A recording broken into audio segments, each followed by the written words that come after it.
Энэ бол 61 настай инх тайвны гүр. Хувцаслаас өмнө энэ гүрийг залрахуулан гэж нэрлэдэг байсан байна лээ.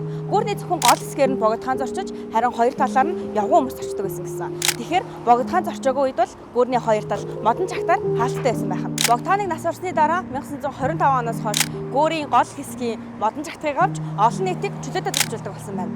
Харин Туул галын хөвөн дээр ажил дөрийн комбинат байгуулагдаж 1930-ад оны үеэс эхлэн энэ гүрээр илүү хүн зорчдог болсон байна. 1958 онд хятадууд модон гүрийг нурааж энэхүү гүрийн суурийг тавьж эхэлсэн байна. Харин 1964 онд инх тайвны гүрийг аль биесээр ашиглалтанд оруулсан байна. Инх тайвны гүр нь 377.1 м урт. Нарны гүрийг баригдахаас өмнө инх тайвны гүр Монголын хамгийн анхны урт, гоё, чамин, гоёмсог гүр байсан байна лээ.